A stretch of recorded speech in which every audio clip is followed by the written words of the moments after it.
So hello there guys, and welcome back to a brand new episode of the DNF1 F1 podcast. I hope that you guys are doing well. First of all, massive thank you to so many of you that have chosen to support us on this show. We've been doing this podcast now for almost about 3 years.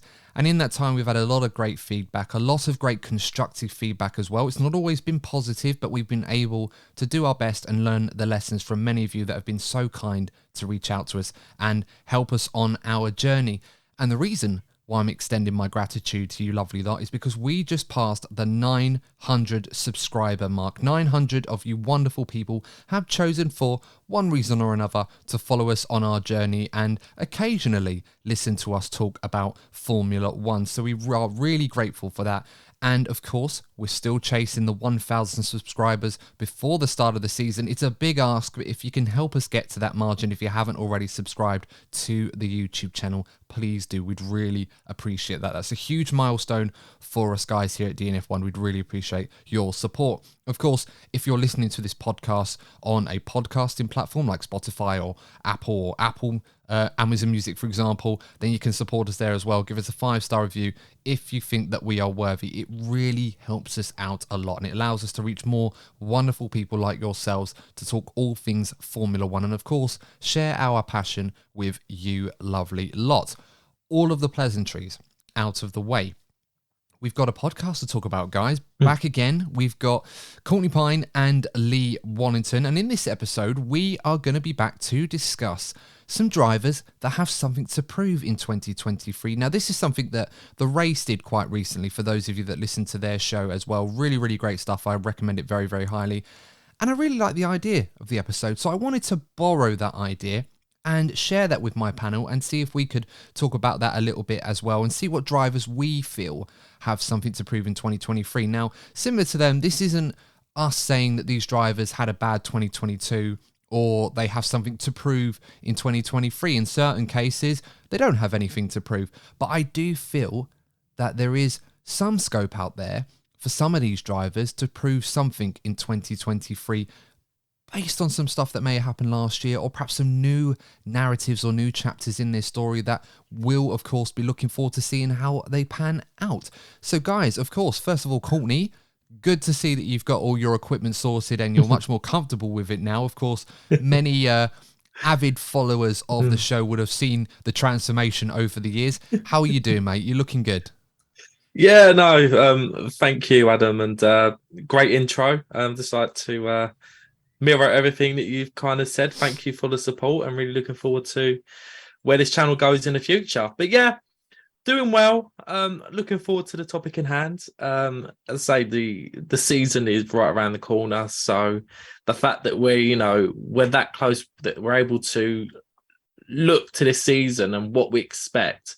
It feels like the winter break's dragged on, so it's really good that we're finally able to get stuck into all matters F1 properly again.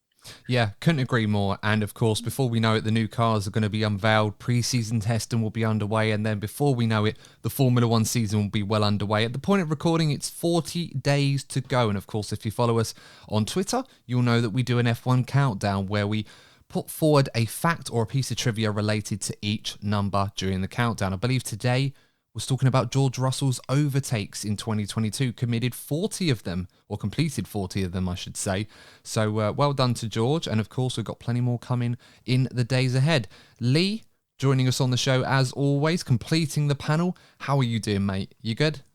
I'm good, thank you, Adam. And yeah, it's this is definitely going to be an interesting discussion that we're going to have, and I'm looking forward to hearing your opinions.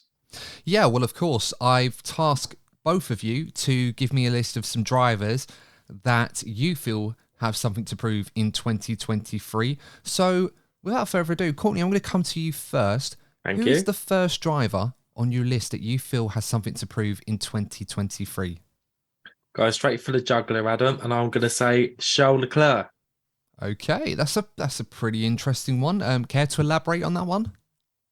I think last season was an example of the potential that Charles has, but also I'd almost say the self-destructive nature he has sometimes, where he's been in some good positions and he's messed it up. Sometimes he gets a little bit too emotional behind the wheel, and he needs to, sort of get that emotion out of his driving style if he's going to challenge a Max Verstappen who's just taking it to a new level every season. So we look at Charles Leclerc as probably the biggest threat to Max Verstappen during his career.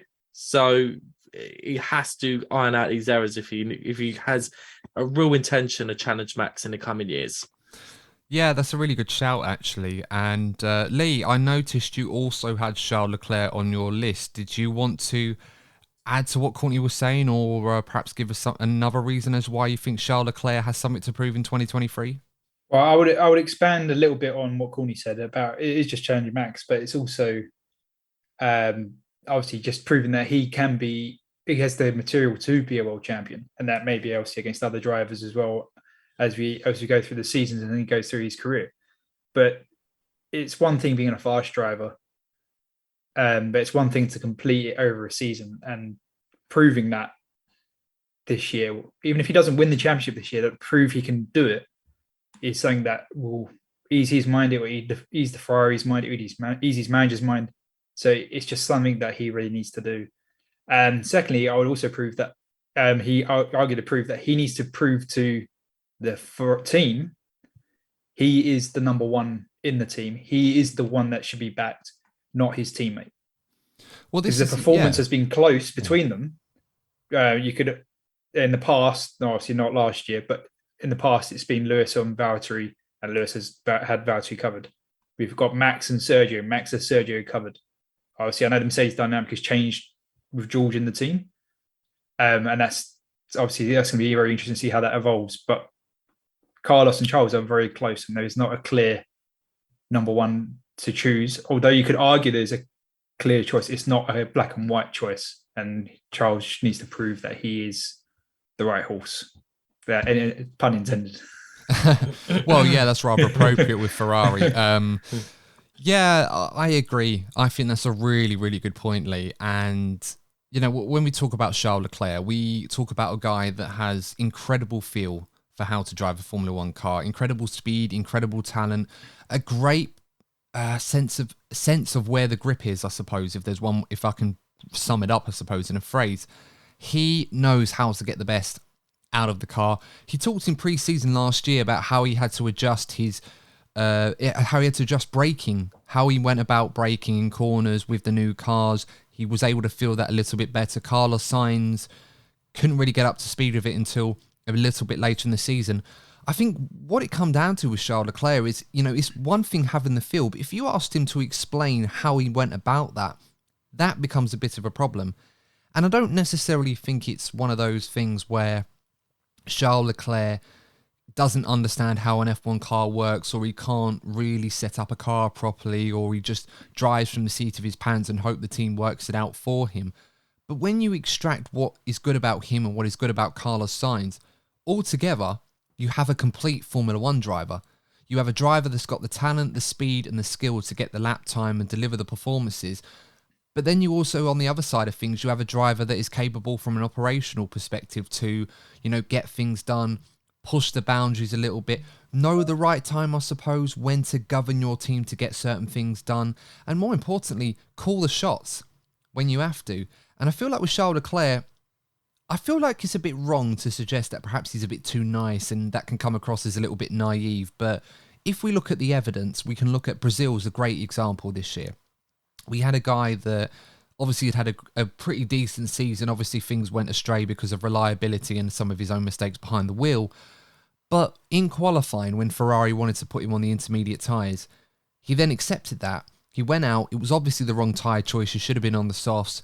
He then went and did a lap anyway, when we all knew it was the wrong decision, because that's what he trusted the team to do, and ended up ruining his qualifying. Carlos Sainz, in the opposite side of the garage, completely disagreed with Ferrari and said, no, get me on the softs, get me down the end of the pit lane straight away. He went out and he was proven to be right in that regard. And you can list so many other examples. I mean, Silverstone is a prime example. Look how that race went down on strategy. It ruined the race for Leclerc. Sainz ended up saying, stopping venting, I'm doing what I want to do, I'm calling the shots. He ended up winning the Grand Prix. If you add those those skills that Carlos Sainz has and that confidence and ability to call the shots behind the wheel when he has to, rather than what Leclerc was doing and trusting the team, you end up with a very handy race driver. And I think if you're going to be a world champion like Charles Leclerc, that's what you have to do. You have to tick all of those boxes, especially today when you've got the likes of Sir Lewis Hamilton and Max Verstappen up against you. You can't give anything away to those guys. I mean, on that subject of Leclerc, do you feel that perhaps you trust the team a little bit too much? Should he be more, not necessarily abrasive, but should he be more confident and more assertive with calling certain shots in certain situations? Or perhaps something that he did say that I remember hearing was that, well, if the team made less mistakes, I wouldn't have to worry about calling the shots and just focus on my job, in which driving the car. I think the word assertive is perfect, Adam. I think he needs to understand that even though he's, shall we say, a child prodigy for Ferrari, and maybe feels like he's speaking up to, members of the family. I think maybe sometimes the boundaries are a little bit blurred for Charles compared to Sainz, who's coming from McLaren. So the dynamic is very different in that sense. But I suppose when you look back on the, Fred Vasseur joining the team and the discussion that we had in that episode, obviously the hope in Ferrari is that by Fred Vasseur joining somebody who's very familiar with Charles going back many years, maybe that will give Charles Leclerc the confidence and, change the dynamic it has been in management in order for him to progress as a Formula One driver. Because look, there's no doubt the talent's there. He just needs to, he just needs to brush over the sort of the kinks in the armour, let's say, because he has the makings of a Formula One world champion, a multiple Formula One world champion. I have no doubt about that. But it is just that the boundaries it has with the management and a little bit of the emotion he has in his driving. If he irons out the creases there, I have no doubts about this guy's future. Yeah, what do you reckon, Lee? Is it as simple as Charles Leclerc suddenly being a bit more like Sainz and trying to call the shots in the garage? And more so, do you think it's as simple as just doing that for him? Can he do that? I don't think it's that simple. It works both ways. It's a harmony that you see with Red Bull and Max Verstappen, Mercedes and Lewis Hamilton. And the trust goes both ways. The team has to trust that Charles can deliver when it comes down to it. And Charles obviously has to trust that the team can choose the right strategy. And when he feels not to, you discuss it. Yeah, you think a driver should just be focused on driving. You hear some of the radio conversations between Max and his engineer and Lewis and his engineer. They're having full-on discussions about strategies and how the best to optimize it. Charles is good. Yeah, okay. And just gets on with it. And he obviously tries his best to deliver, but he doesn't question it. But on the same hand, you don't want to go to the extreme that when Sebastian drove for Ferrari, he was telling Ferrari how to do the race. And which is the complete opposite, because he didn't trust the team. But that's not the best way to do it either. So it is finding that harmony that you trust the team, but the team also trusts you. And so it's not just Charles has to deliver. All right, just go, I'm just going to start questioning it. He also has to trust his own performance, which is not that the team have to trust it. And it's a gradual process to build that up. So it needs to require the work from the engineers that he works with and himself that he builds over a season if it all goes well. And it's obviously that little win, that little right choice, just builds that confidence and the harmony, and it starts to snowball. And that's all he needs, is just little wins every race.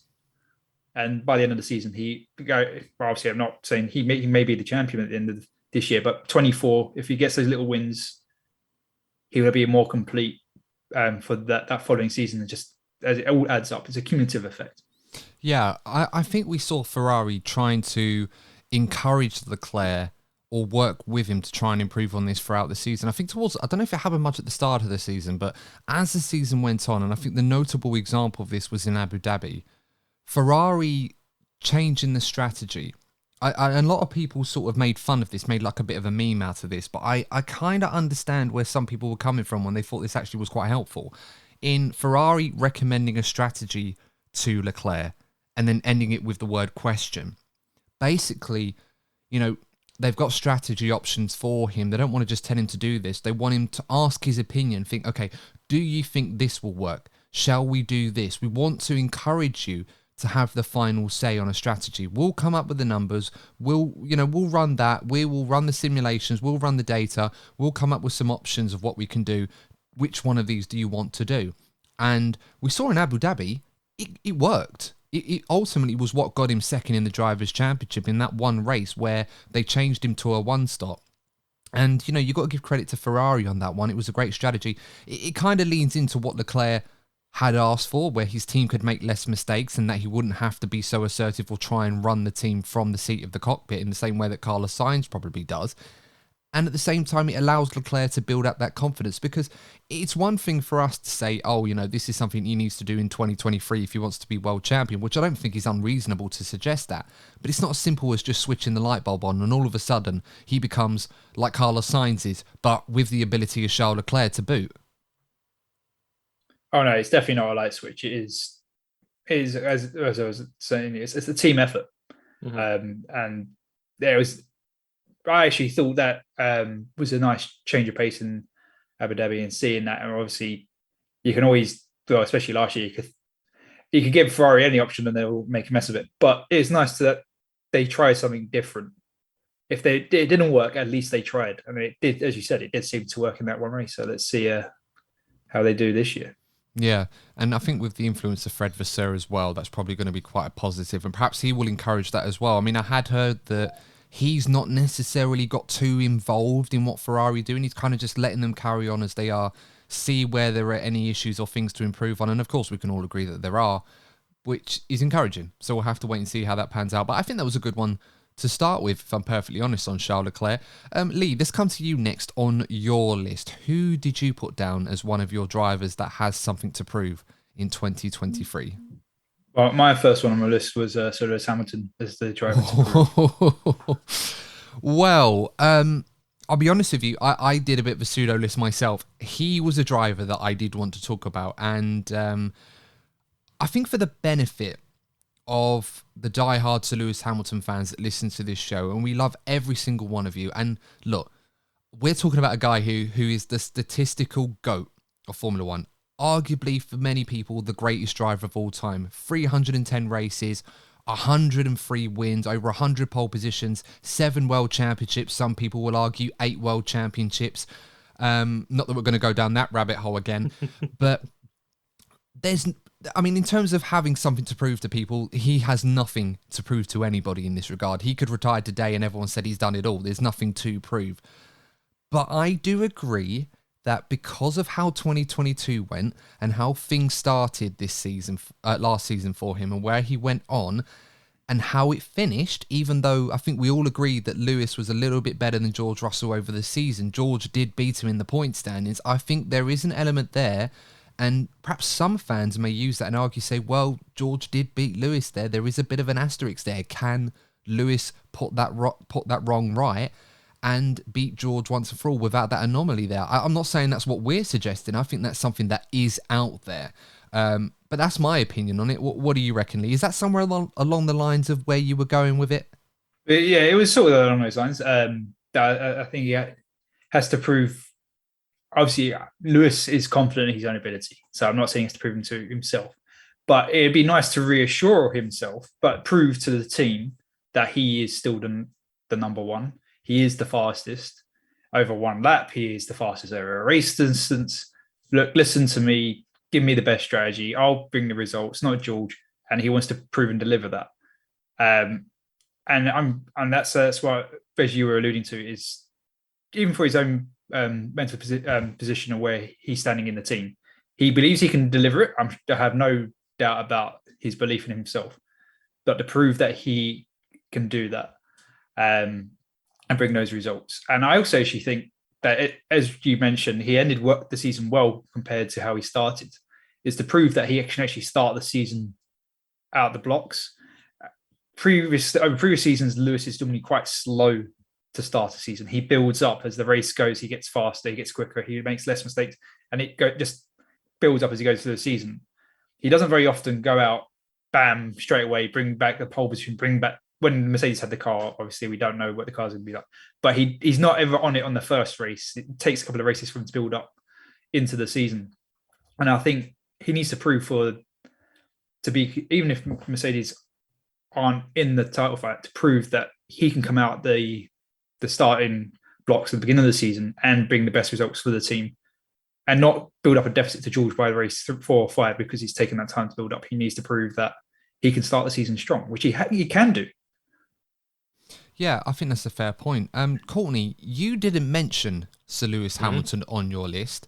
Are you a little bit surprised that we brought him up? And based on what we've said, does that kind of make sense? Or is it just simply as much as Lewis just needs to silence the minority of people that will probably look at last season and just jokingly say he's washed or mid now, he hasn't got it anymore?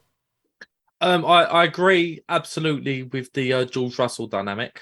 I think we all knew that George Russell wouldn't have problems setting into Mercedes, given that he's been there for a long time. He's pretty much a part of the furniture there. I'm going to be very intrigued to see how that dynamic club, like the pair of you, I know you're both like intrigued like myself, and how this dynamic is going to progress going into this season. But if you have a look through Lewis's career, I think the 2 seasons that stand out to me as his worst seasons for me were 2011 and 2016. He obviously hated being beaten by his teammate. And if you have a look at the following season, he took himself to a new level. And I wouldn't be surprised to see this happen in 2023. Not only for that reason, I still think in 2022, it's still really what happened in Abu Dhabi. I think we probably saw a more downbeat version of Lewis Hamilton, still sort of licking his wounds. Whereas I think not only were Mercedes on a sort of recovery in 2022, I think Lewis was himself. So I think if anything, he'll relish the challenge that comes with George Russell, and obviously trying to get the better of Red Bull. I just think there's a big revenge arc for Lewis. I know that sounds like a bit of a trigger. This isn't me throwing shade at Red Bull, but I know that Lewis will definitely feel a sense of redemption from what happened in 2021 if he has the right car this season. And I agree with you on this one, because I'm glad you brought that up, because I do feel with Sir Lewis Hamilton, and this kind of ties into why I agreed with Lee that perhaps he does have something to prove in 2023, not necessarily to us, but perhaps maybe more for himself and F1 as a whole. There is unfinished business there. 2022 for me was not as extreme as this, but it did remind me of Michael Schumacher in the 2005 Ferrari. You know, he was the world champion, all right. You know, Lewis was robbed in Abu Dhabi. We all know this. We don't have to go over this again. He probably should have been the world champion coming into 2022, but he was in a Mercedes that was nowhere near good enough to win a Grand Prix, let alone win a world championship. Eventually, he did win one as it improved throughout the course of the season, not even in Lewis's hands, which obviously may have stung a little bit more. But like that 2005 season, the challenge was completely nowhere. And we had to try, and at the time, we had to try and find some positives to try and say, well, you know, Schumacher's doing okay, but the car is terrible. In the same way we were talking about Sir Lewis in this regard. And, you know, in 2006, when Fernando Alonso was the defending champion and he had that battle with Schumacher, look, I might be a Schumacher fanboy, I don't care. I thought Schumacher was better than Alonso that season. I think if it wasn't for reliability issues, Schumacher would have been an 8-time world champion. That's my opinion. Doesn't necessarily have to be one that you agree with, guys, if you're listening, but that's how I felt about it. We didn't get that final part to that battle between them because Schumacher retired the first time. I think if he was in the 2007 Ferrari, we might have got a different story or a different ending for that particular battle between him and Alonso. There's a very similar hallmark to this with Sir Lewis Hamilton and Max Verstappen. You know, in 2021, we had that incredible battle between the two, which, you know, for one reason or another, Max Verstappen managed to get across the line and was world champion. Last season, there was no contest from Sir Lewis Hamilton. He just simply didn't have the machinery. You can't hold that against him. That's just a fact. And, you know, no matter who was in that car, it wouldn't have made a blind bit of difference. If they'd swapped cars, Sir Lewis would have run away with it. Max would have been in a midfield car for most of the season until eventually it came good towards the end.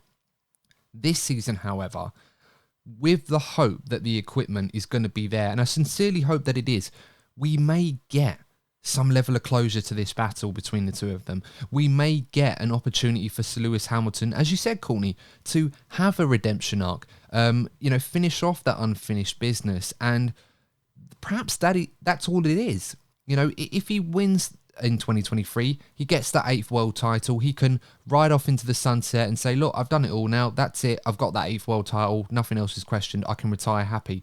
He obviously wants to stick around for a little bit longer. There's been a lot of talk regarding a potential contract extension for 2025. So obviously he wants to continue with these new challenges against these new opponents, add further chapters to an already incredible story. So that's kind of where my head is at.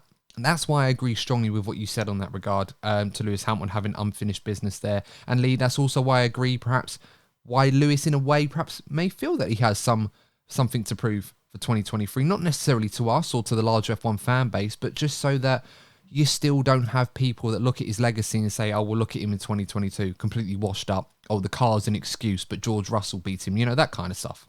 Mm-hmm. Oh, yeah, I think it's more for him than anybody else, and because he's already, as you said at the beginning of the bit on segment on Lewis, is he's already proved himself. He's the statistically greatest of all time, so it is all down to him. But it's still a point to prove. Yeah, absolutely agree. Courtney, who is next on your list? So the next one is slightly random, but it's something I've been sort of keeping an eye on, and it is a situation with Valtteri Bottas. Okay. Interesting one. What made you pick him? So, I don't know. I just got the feeling from Valtteri, you know, he started off well. He started off well in the Alfa Romeo. And obviously, we know that Alfa just left the flat line during the course of a season. And it seemed like Valtteri was on the beach by the time we got to like the Americas part of the season. And I just think the dynamic with, you know, Zhou Guanyu with the Chinese audience does give him a sense of stability, given that he's also started well with the team. With the changes coming in with Audi, I just feel that one low six is going to be, you know, is going to be sort of up for grabs, because Audi might want to bring in somebody new, somebody that sort of aligns with their values. And I just feel that if Valtteri Bottas has a scruffy season and Zhou Guanyu continues to be a reliable asset to the team, he could be one of the drivers that could be in danger of losing his seat. That's an interesting point. I didn't really consider Valtteri Bottas as a driver with something to prove in 2023. I think he kind of proved a lot in 2022 at the early part of the season. But I do agree, as the car was starting to fall down the order and it wasn't really improving, it did feel a little bit like Valtteri had decided to just dial it in for the summer and just call it a day. Until, of course, he really had to up his game towards the end of the season to maintain P6 in the constructors for Alfa Romeo, which ultimately they did, as Aston Martin weren't able to catch them up enough. Lee, what are your thoughts on this? Do you agree that Bottas is a driver with something to prove in 2023? I do and I don't. So that's a bit of a contradictory answer, I know. I don't believe he has something to prove, because as you mentioned, I think he proved enough last year how he came in and he led that team, a new team, might add, not a team they had been in before. So I think he's proved, but I do get Courtney's point about the question about the seats going forward, obviously long term. This has been the last year of Alfa Romeo sponsorship on the team. And obviously the investment of Audi starts to trickle into the team, and they'll start to have some minor say, which will grow over the years until the full-fledged takeover of the team. So there is that Valtteri needs to prove that be their team leader. He doesn't want to be replaced. Obviously, the reassuring thing at the moment is there isn't a really good German driver on the grid, because otherwise Audi will be looking at a nice placement. They've not hidden their secret of making their true German team, because they don't consider Mercedes with their two British drivers a German team. Obviously, inter-German rivalry between the German manufacturers already building before they've even started on the grid. But I do think Valtteri will need to come and prove that he can maintain speed, not stamina, that's the wrong word. Maintain focus, that's better. Maintain focus throughout the season, that he doesn't switch off, because I do agree with both of you. I think he switched off in the summer. He's like, we've got a nice comfy lead. The other driver teams aren't near us. I'm finishing 11th. When's the season finish? And then it's like, oh, right, they've really caught up. I can't go on holiday yet. Oh, I got to work a bit more. So I do feel his focus switched off. And so I think that's the real point, is that he can keep that focus throughout the season. Because you think even in his Mercedes days, he was really trying to beat Lewis at the beginning of the season. Lewis come back at him, and then Valtteri just disappeared as into the third quarter of the season, and it just repeated again, even with Alfa Romeo, and he didn't have Lewis as his teammate. I mean, from what I understand, Valtteri still has at least another 2 years with the team. Yeah. I know he talked about the possibility of extending to go on a little bit further. Do you feel that with this transition that Alfa Romeo are going to be going through over the next few years before it eventually becomes Audi in 2026, do they have a responsibility to make sure that they maintain a certain level of performance to get the best out of Valtteri Bottas? Or do you feel that it's more likely that they're just having him there just to see them through this transition, and when they've got the Audi program in full pledge, they'll be looking beyond Valtteri Bottas, who will probably be, he's 35, 36 by then, probably a little bit older maybe.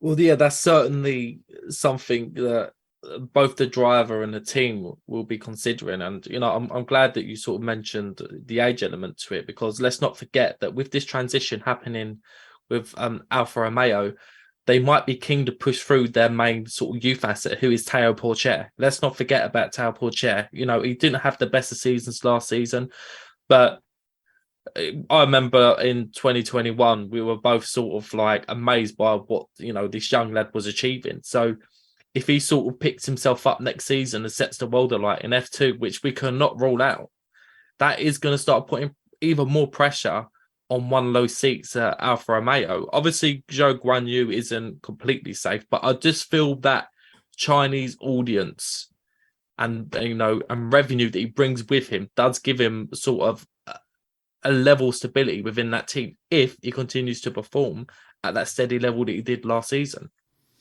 Let's move on to the next driver in Lee's list. Lee, who else made your list? Yuki Tsunoda. This is a driver, that I also had on my pseudo list, if you like. Courtney, you're nodding your head. I think you had him on your list as well. Lee, I'm going to let you start on this one, because Yuki Tsunoda is a driver that, in my opinion, it could either go one way or the other with him. I think the range or the scope for how Yuki's 2023 will go is probably larger than anybody else's, purely because we just don't know how it's going to go with him. I mean, what made you put him on your list? For me, it was mainly down to, it wasn't completely his fault, because obviously Pierre suffered as well. The car was terrible last year. So I'm just going to get that out of the way. That there was no spectacular performance between the teammates. They were both of them were very poor last season. But as I said, that was the car as well. But it's for Yuki, since he's joined the sport, he may have had an amazing few laps, or maybe all that race was really, but he's never proven that he deserves his spot on the grid or spot on the team, for me. If you look back to Red Bull Junior program 10 years ago, where they had junior drivers coming out of every hole in the team, they couldn't find enough seats anywhere. But now it's sort of a dry patch. If they had that, all these young drivers that they had 10 years ago, I don't think Yuki would be in the team right now. He would have been dropped straight away, and you've had another 2 drivers been in his seat since, because they would have fired half season, got rid of them. Like how they Toro Rosso used to be in the like Jamie Agushwari days and things like that. That's the only driver that came to my top of my head. Well, Brendan Hartley's probably there you go. In the same boat. Yeah, same sort of thing. So the fact that he's lasted this long, I think he's only out of, they don't have many other options, which is no disrespect to his talent on speed, because he's clearly he's still a top driver in the world to be in that category of sport. Yeah. So I don't want to take that away from him, from the achievement. But to keep a seat going forward, especially as Red Bull are starting to develop their stable of young drivers again, he needs to prove to Red Bull that he deserves to be in the sport. He deserves his seat. He needs to prove that he can beat his new teammate, who is new to Formula One, but is an experienced driver in other categories, the Formula E world champion. Yes, it's a different category, but he's still a reigning world champion. So to do that is something that he's got so many things to prove in being his teammate. And this could be his last season if it goes bad. So it could be by Yuki, as you said, Adam. It could go break because Yuki does that. He yo-yos a lot. But he needs to stabilize, and that's another thing he needs to prove is he can consistently perform across the season. So there's multiple facets that he needs to prove throughout this year.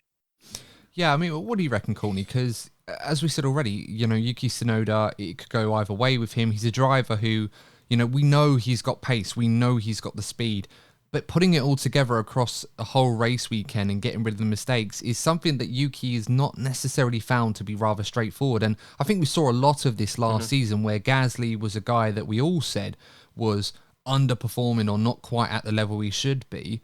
But then Yuki Tsunoda, one day he'd be like half a tenth off him or on the pace with him. Another weekend he's, driving off the circuit or worse, crashing into him like we saw at Silverstone with the two of them together. No, I completely agree with the points that Pierre you have made. I think the situation with Yuki is, he was obviously a rookie a couple of seasons ago, but he's now been in F1 for like 2 seasons. It's going to be his 3rd season. I think he's running out of time in that sense. If you've got a young driver coming in, there's always that sense, look, give him time to settle in. He's been in the team for 2 seasons now. The pressure's going to build, and I'm glad you raised the Nick de Vries situation as well. Let's not forget that Nick de Vries drove half the grid last season, it felt, and he did a good job in every single car that he drove. He's won the F2 title. He's done it in Formula E as well. So it just shows that Nick de Vries is a very adaptable driver, and he seems to, as I say, do a very solid job wherever he goes. So you just expect him to fit into that team nicely. So again, with this Red Bull, with the young drivers coming through, it's always a seat that's sort of under pressure. And if we see Nick de Vries, go into the team the way we expect him to, all eyes will be on Tsunoda. Yeah, it's a bit lose-lose for Yuki Tsunoda in this regard for 2023 because, if he beats Nick de Vries, people are just going to say, well, he should beat Nick de Vries. Nick de Vries is not as experienced as he is in a Formula 1 car, despite, as you said, Courtney, that Nick de Vries has driven half of them on the current grid right now. He's still, technically speaking, a rookie in that regard. He's only competed in 1 full F1 race, and, the expectation will be that Yuki should have the measure of him over the course of the season. If Yuki loses to Nick de Vries over the course of the season, then surely that's the last hurrah for him. He's not going to be able to justify staying in that seat for another season. With drivers like Liam Lawson, even Alex Albon, I don't think the Alex Albon Red Bull story is quite finished yet, despite the fact that he's technically not on their books anymore at Williams. I still feel that there's a lot of love there, and that if an opportunity presents itself, then he will certainly find his way there. And I suppose you have to compare this to what was happening with Carlos Sainz back in Toro Rosso many years ago. I mean, there was he was there for a few seasons. He had to manufacture his way out of the team because they weren't recognising his performances. With Yuki Tsunoda, I suppose there is an element of that, but unlike Carlos, he has to demonstrate that he can do it.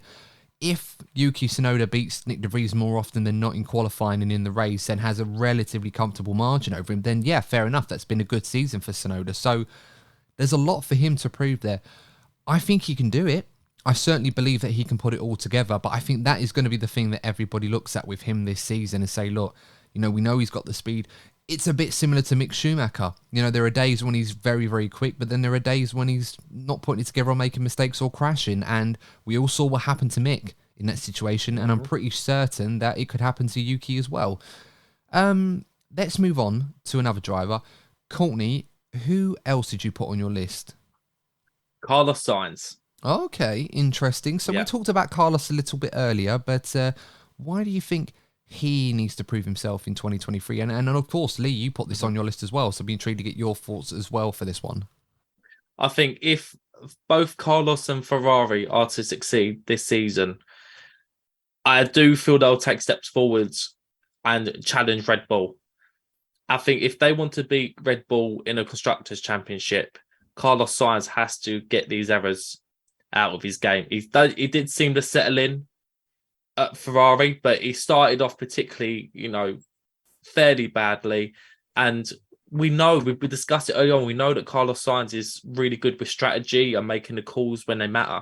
I just feel the big area of his game, which he needs to improve, is just cutting out those silly errors, because that could cost both Carlos himself and the team in a tight championship battle. And obviously, if you have a teammate like Charles Leclerc, who we know has that, the stardust element to him, can pull out these amazing performances out of nowhere, Carlos will have to be a lot more consistent and drive more the way he did towards the latter end of 2022.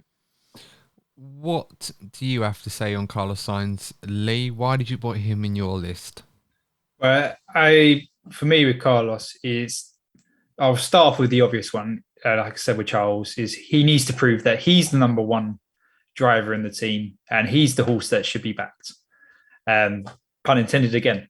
But because they are, as I touched with the Charles, they are very close in performance and what they can deliver to the team.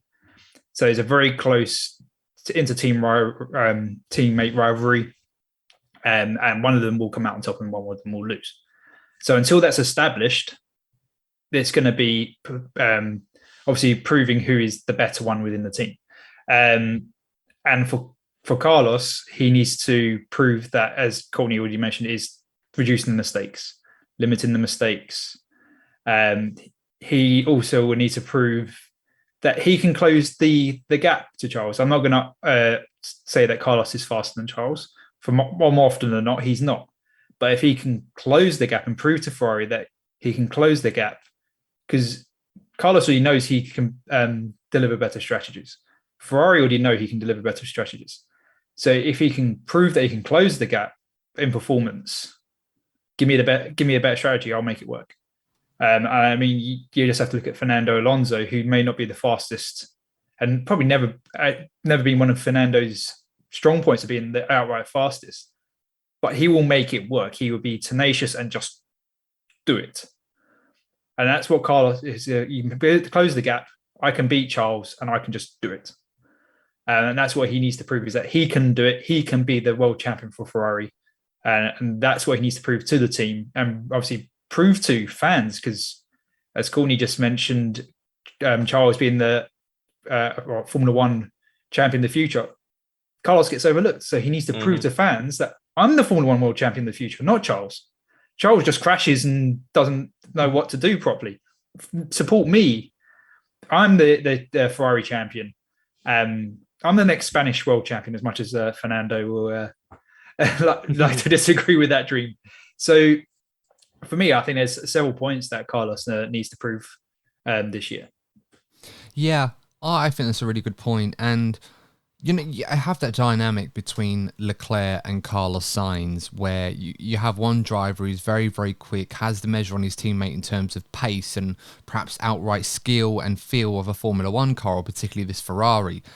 And you have the other driver who, is still very, very quick, not as quick as the other one, but is a little bit better on an operational perspective and is better at calling strategy or making the right decisions when they have to and taking that responsibility. One, you could argue, could be taught those things. The other one can't necessarily be taught to be a little bit quicker. That's something they have to find that out on them by themselves. I mean, this is elite sport we're talking about. There's only so much that you can teach them.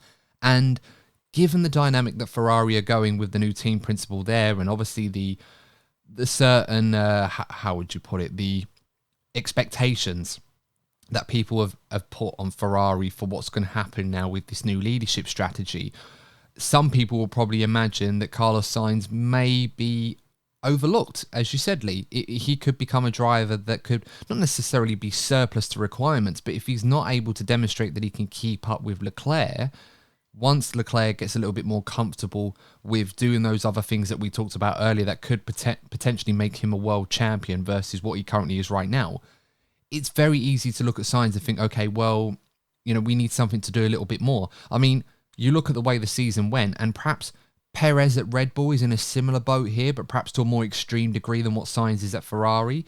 You've got that gap to the other driver in your team who's leading the charge. If you don't close that gap up, last year, in Perez's case, I suppose, it was just Leclerc that was in between him and Verstappen. Next season, a similar gap or deficit to your teammate is now going to include both Ferraris and both Mercedes, that becomes an even bigger problem. And like Sergio Perez, Carlos Sainz is in a position where that problem also exists for him. You know, Ferrari, we've heard rumours and people saying at Maranello that Ferrari are going to be up there. They're going to have another competitive car, all this 1 second stuff. We don't know. We'll have to wait and see, but it does sound encouraging. I'm sure all the big teams are doing the same sort of thing right now, so hopefully they're all even by the time we get going. But as I said, if you've got that deficit to your lead driver, everybody else in your competition is going to fit right in between that, and you're going to be at the other end of it. And there are other drivers out there that may be looking in thinking there might be an opportunity there, not necessarily right now, but there is an opportunity for me to sort of squeeze my way into the picture. And then all of a sudden Carlos Sainz is struggling to hold on to his seat. I certainly don't think that's going to be the case, but I certainly understand why he may have a point to prove, at least for his own sake, at least, given how last season started for him. And of course, he was a bit of an afterthought for a while until he won at Silverstone, for example. I'm going to move this along. Courtney, you had another driver on your list. Yep, Pierre Gasly. I like this one.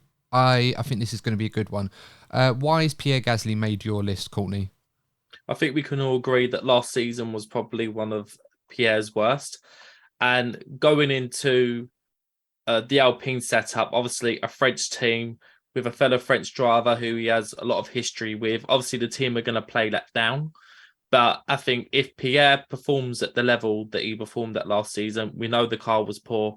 But if Pierre performs at a similar poor level as he did last season, I think he's going to find himself in a lot of bother with this Ocon situation, because we all know that Ocon would love to rub it in Pierre's face. We saw him do it with Alonso, and we all know that was down to Alonso's reliability. So if Pierre starts badly in that team, that Ocon will be on the wind-up, and that will just sort of push Pierre down. And we've seen the way that he struggled mentally in the past at Red Bull. And on an emotional level, I don't want to see that happen to him. Yeah, last season it was very easy for us to say that Pierre Gasly kind of checked out. He was still better than his teammate for the majority of the season, and I think everyone kind of expected that. But given how poor AlphaTauri were, it's no surprise that Pierre Gasly on some occasions wasn't really feeling it, or he wasn't able to give his absolute most. As I said already, he looked like he checked out for some part of 2022.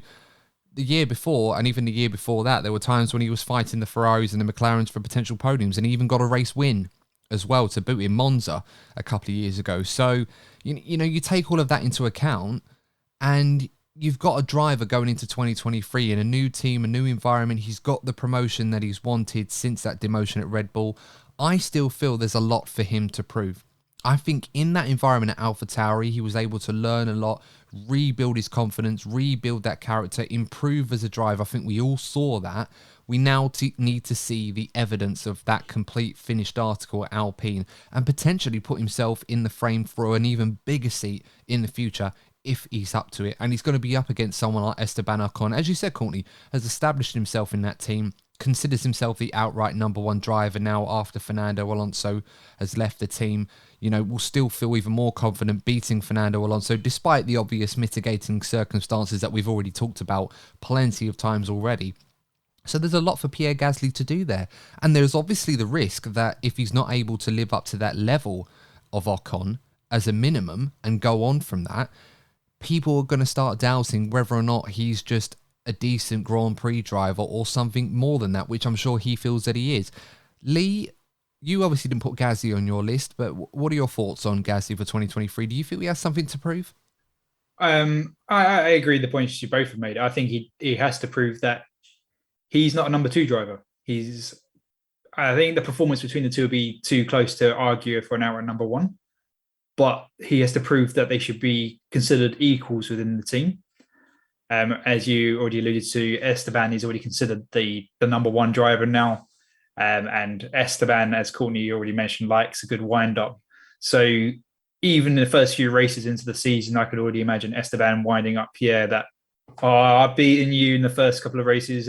Welcome to my team. And he'll just start straight away in that first race. He'll just start turning. Little digs. Yeah, he'll just start turning it. And so Pierre will need to come out of the block and prove that he's equal teammates. And and not just going to be Esteban's number 2 driver in the team, and prove that obviously if Alpine are in a position to win a race again, that he's the driver to become a multiple race winner and not Esteban, because obviously they both won only one race. So it's be establishing his position in that team, and I completely agree, is the thing he really needs to prove. And it's going to be a juicy thing to watch. Very much so. Let's move on to the final driver in your list, Lee. Who are we going to be talking about next? Nico Hulkenberg. Okay. I like the logic behind this. I think Nico Hulkenberg does have something to prove in 2023. What are your thoughts? There's a couple of points where I think he needs to prove. Firstly, he needs to prove he's not just a super sub. He's a driver for the season. Because obviously over the last few seasons through COVID, Nico, one way or another, was the super sub to go for quite a few teams across the grid. Driver's sick. I'll just get Nico in. He'll just do a solid job. He won't crash. He'll bring the points. Lovely jubbly. A bit of Del Boy there, sorry. So it's just to prove that he can actually perform over the season. Obviously, he did lose his seat at Renault because he didn't perform over the season in Renault's eyes. So that would be a strong thing to prove that he can perform over the season. Obviously, for Haas is to prove that he won't crash the car and cost the team money that can be put towards development. So that's something else to prove. Because obviously, I do remember in Hockenheim when he was running in a podium position, he slid off and crashed the car on his Renault. So Nico does do those mistakes, but he has to prove that he won't do those mistakes to the team. He also has to prove as a driver returning from leaving the sport. He never officially retired, but leaving the sport like Kevin Magnussen, Fernando Alonso, he can still race. And not just be a washed up has-been that never was. Because I don't mean in the nicest thing to any Nico fans, is he was a very good midfield driver, an odd pole position, but he never delivered anything that his potential had when he joined Williams, and we saw him light up in Brazil with that pole position. He never delivered on that. So to prove that he's still got it as at least a good midfield driver, and deserves his space on the grid, and there's so much for him to prove in all those different baskets for me that obviously the wishful one would be to prove they can get a podium. But let's wait and see on that one. Well, I mean, with all due respect to Haas, unless something crazy happens, we're not expecting Nico Hulkenberg to come back and then us thinking, well, he's got to get that elusive podium. That I'd say that was my wishful thinking. Oh no, of course it is. I mean, in a crazy race, you never know. I mean, it would be Formula One for that to happen. Have a Monza or a Hungary from 2020, 2021 Monza? Yes, 2021. Use my marbles here. 2021 Hungary. 2020 Monza. We're on the right track now. Okay, no pun intended. But no, you're right, Lee. I don't think many of us are expecting Hulkenberg to all of a sudden be a regular point scorer or anything crazy like that. This is kind of a bonus for him in his F1 career. This is the first time he's going to have a full-time seat since 2019. And the obvious question that a lot of us are going to be asking, does Hulkenberg still have the pace? Because Haas, for one reason or another, and I totally understand it, they decided to not sacrifice, but give up nurturing further a young driver with a lot of potential, and occasionally was able to provide the goods in Mick Schumacher, but not necessarily consistently enough for their liking. And I think that's a fair point. But they've sacrificed that and given that up for a driver that we know has a track record of being able to deliver what is expected of him, to be consistent, to not rack up a hefty repair bill, and is a solid mid-table driver, and in some cases can be challenging some of the top teams in the right machinery. I think for Hulkenberg, the question is going to be, does he still have what it takes? I'm pretty certain Gunther Steiner would have done his research on this. He would have looked through and asked all the right questions and assessed it all up to come to the conclusion that Hulkenberg is still quick enough to compete in Formula One. And this is elite level sport. Whether you like it or not, that's what it's all about. If you're not quick enough, you're going to be put to the wayside. The next guy in line is going to come in and take your seat. And that's kind of what's happened here with Mick Schumacher and Nico Hulkenberg. I think for me, what I would like to see Hulkenberg prove to us in 2023 is not necessarily is he quick enough. I think he will be. I think he'll be fine in that regard. In the same way Magnussen was to a degree. He came back, and that's going to be a great dynamic as well with them two, because they'll obviously be against each other in a similar position to a degree. But at 35, I think Nico Hulkenberg is going to have to prove to us that this season in particular, with Haas oscillating in performance one week to another, their peaks tend to be earlier in the season, and obviously we'll see how they go on development. But on weekends where Haas are nowhere to be seen and their performance is lacking, is Hulkenberg just going to dial it in, throw in the towel and not bother? Or are we going to see him try and drag that car into something that Haas will be celebrating about afterwards, similar to what Magnussen did in Bahrain, or that pole position in Brazil, or even when Schumacher got a couple of points at Silverstone, for example? Performances like that. That's what I want to see from Hulkenberg, because he kind of has nothing to lose in this regard. He doesn't have to go crazy and try and put together an incredible performance if Haas are lacking. He can just, go about it, do his business, and then come home, don't crash the car, and you're fine. Pick up your paycheck. This is a bonus for him. I don't think he's under any illusions that he's going to be trying to win himself a seat at Mercedes or Red Bull or Ferrari or McLaren in the near future. I think this is kind of it for Hulkenberg. Have some fun, enjoy yourself, do well, and then once it's over, on to the next thing. But we'll see. Courtney, anything you want to add on Hulkenberg in terms of what you feel he might need to prove in 2023? No, I was going to say exactly what you just said about the team that he's driving for. It'd be one thing if he was going, to a front runner, or maybe a team that was hoping to break through the barrier, like, I don't know, maybe like an Aston Martin or a McLaren. The pressure at Haas is a lot lower. You said it word for word. That's exactly what I was going to say. If he keeps the car on track, keeps the repair bill down, and puts in those solid performances that we know that he's capable of, then he's done the job for Haas. But the age thing is the part where, I agree with Lee's mention, like Lee mentioning Hulkenberg on the list in the first place, is the age thing. This is his last chance, but he knows that.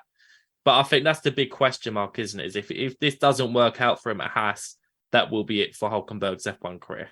Yeah, it seems to be that way. And of course, there will be pressure on him to deliver sooner rather than later, purely and simply because of what Haas gave up to give Hulkenberg this opportunity. And they obviously went with that decision because they thought it was the best thing for them going forward. We'll have to wait and see if that proves to be the case. One more driver I did want to talk about as a driver that has something to prove. And I say this loosely because personally, I don't necessarily feel that he has something to prove for the reasons where some people may look unfavourably at him and the infamy in which he's got his F1 seat. But I think Oscar Piastri is a driver that does have something to prove. And the reason why I mention him is not necessarily because of the fact that he's a rookie in his rookie season. He's driving for a big team like McLaren. He's going to be up against someone like Lando Norris, who I think we'd all agree in the right machinery is more than capable of challenging for a world championship. May not necessarily be this season, but certainly one for the future in that regard. But more because of in the manner in which he got his F1 seat.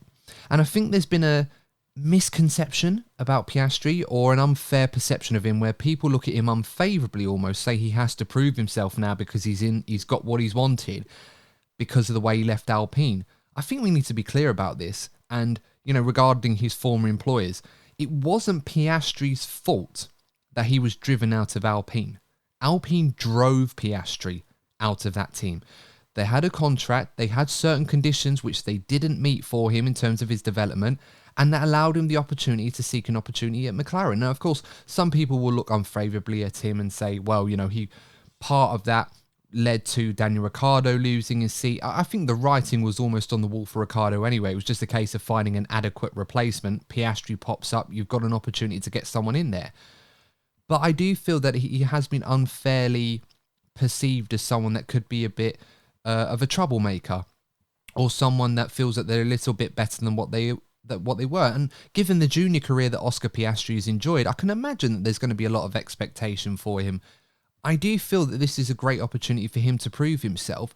I just really hope it's one of those where people just won't judge him so harshly before he's even turned the wheel. I mean, this guy's not even had a Friday practice session, and yet some of the things Alpine was saying about him, like Otmar Schaffner and some of his other former employees, almost like, I don't know who you're trying to convince here, guys. It's your fault that you lost him. It's not. He didn't try to sabotage this seat to go to McLaren. Or tried to run away for something better. You just didn't give him what he wanted, and he decided to manage his own career. And to be fair, I applaud him for that. What do you guys make of this situation with Piastri? Do you feel that he has to prove that to the F1 fan base and perhaps those that probably look at him quite infamously before even turning a wheel? I think the thing for Piastri is he just needs to do his talking on the track and avoid incident. I think avoiding incident is probably the best bit of advice that I could give him if he was, for whatever reason, wanted to listen to a city farmer about F1 driving. But I think we all know that the F1 fan base loves a pantomime villain. So if, hypothetically speaking, I don't know, Oscar was to get himself into a war with words with Lando Norris or getting himself tangled up with other drivers, he could quickly become a pantomime villain. We know how, at times, disgusting particularly the online fan base can be. And before you know it, he's got all of that on top of him. I don't expect this to happen, by the way, but he just needs to keep himself out of trouble, do his talking on the track. I just think that Piastri needs a quiet start. He needs a humble beginning in F1 because you're right, people that don't know him, for what he's done in junior categories or, listen to previous interviews with him and have the slightest inkling of how he is as a person, could be given the wrong impression of him, given the circumstances that he left Alpine. So I completely agree with what you're saying there, Adam. What about you, Lee? Because at the start of the season, I think a lot of people are going to look at Piastri and say, well, if he's not performing anywhere near the level McLaren hope for in the short term, that it may look more unfavourably of him saying, oh, well, this is what happens when you try and, for the lack of a better way of putting it, screw your former employers, really. You get what's coming to you. Well, as I've said before in a previous episode, I think there will be certain periods that McLaren will accept certain level of performance. But the only thing I think he has to prove is he can be within a specific distance or point margin of lap time of Lando. And I think McLaren would be happy over the season. Personally, I don't think he has anything to prove to the fan base, although there are some malicious stories already going around. As long as he, as Courtney said, has a clean season, I don't think he has much more to prove than that. Obviously, if he fails that, then obviously it's going to be a big question for next year. And the one thing we do know is he's already going to be the best Australian on the grid. So he's already got that covered. Yeah, that's a fair point, yeah. But it just, all he has to also avoid any clashing with Alpines, because you can just imagine the first race and there's a collision between Esteban and Oscar, and both cars. I can just imagine the fallout after the race of Otmar and just insulting him on after the grid. So yeah, it's going to be just avoid the Alpines. Yeah, that's very, very true. As I said, I'm not trying to say this to suggest that Alpine are going to throw smoke his way or poke fun at him every time he makes a mistake. But it's one of those where, hopefully the talent shines through. And I am absolutely convinced that he's going to cope with this fine. And I'm really looking forward to seeing how he does. I just feel that even though he does have something to prove, I think it's just come from a very unfortunate place where some people may look unfavourably at him in the manner in which he got this seat at McLaren. And, that was created owing to circumstances which I think anyone else in that position probably would have done the same thing, or at least looked to have done the same thing. And I think that's a testament to his character. And I certainly hope that he does prove, not only to us, but also to himself, that this is exactly where he belongs. And I really hope that he gives Lando Norris a good matchup in 2023, because he certainly has that potential. But of course, we'll have to wait and see. I think that's all we've got time for on this one, guys. I know there's plenty of other drivers we could talk about, but guys, in the comment section, if you're watching this on YouTube, let us know which other drivers you feel have something to prove for 2023. And also, let us know what you thought about the drivers we discussed in this episode. Of course, there's plenty to look forward to in 2023. And of course, we've got our predictions episode coming up very, very soon. But if you have liked this episode, make sure to give it a like and consider subscribing to the channel. We are chasing 1,000 subscribers. We've just gone past 900. Please help us out. We're almost to that horizon, that target that we have set for ourselves. You can help us get there. Of course, if you are listening to us on your favorite podcasting platform, you can support us there. Give us a 5-star review. We'll give you a shout out on the next episode. But until then, guys, thank you so much for tuning in. Please stay safe, and we will see you in the next episode of the DNF1 F1 podcast. And remember, as always, if you're not first, you're probably DNF1. Take care. See you soon. Bye.